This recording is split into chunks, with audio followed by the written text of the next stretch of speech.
Bayangkan dunia di mana pemain permainan video dianggap atlet profesional. Inilah dunia e-sukan, satu industri global yang bukan sekadar hiburan tetapi juga kerjaya, disiplin dan masa depan sukan digital. E-sukan atau electronic sports merujuk kepada pertandingan permainan video secara kompetitif, sama ada secara individu atau berkumpulan. Ia merangkumi pelbagai genre, strategi, tembak-menembak, sukan simulasi dan banyak lagi. Kini, ia bukan sekadar hobi tapi satu bentuk sukan yang diiktiraf secara rasmi di pelbagai negara. Dalam dunia e-sukan, undang-undang penting bagi menjaga keadilan. Pemain terikat dengan kontrak profesional dan setiap kejohanan dikawal selia oleh peraturan tertentu. Isu-isu seperti penipuan, penggunaan perisian haram dan match fixing boleh membawa hukuman gantung atau larangan seumur hidup. Integriti dan etika adalah tunjang utama kejayaan dalam arena ini. Antara kejohanan terbesar termasuk League of Legends World Championship, The International Dota 2 dan Mobile Legends Professional League (MPL). Dengan hadiah yang mencecah jutaan dolar, e-sukan kini menyaingi sukan tradisional dari segi populariti dan pulangan ekonomi.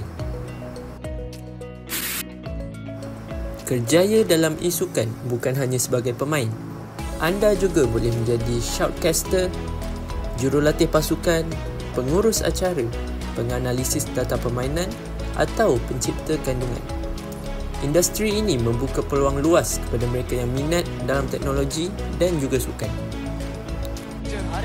Walaupun tidak aktif secara fizikal seperti sukan biasa, atlet e-sukan tetap perlu menjaga kesihatan, termasuk mendapat rehat yang cukup, pemakanan yang seimbang, pengurusan stres dan senaman ringan. Tanpa pengurusan kesihatan yang baik, prestasi mereka akan menurun.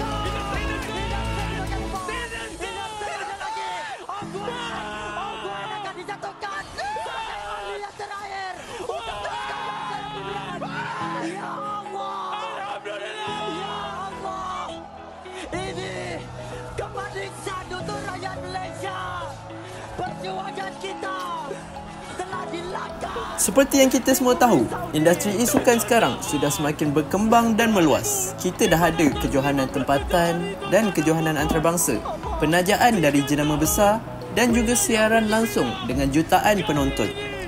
Di negara kita, platform seperti MPL dan kejohanan e-sukan kampus sudah semakin popular. Institusi pendidikan mula mewujudkan kelab-kelab e-sukan dan program pembangunan bakat. Kerajaan pula melalui KBS dan MDAC menyokong industri ini dengan dana, latihan dan kempen kesedaran. Organisasi swasta pula membantu dengan tajaan, platform kejohanan dan penyediaan peluang pekerjaan. E-sukan bukan sekadar bermain. Ia adalah gabungan kemahiran, disiplin dan semangat kesukanan dalam dunia digital. Masa depan e-sukan adalah sekarang. Adakah anda bersedia?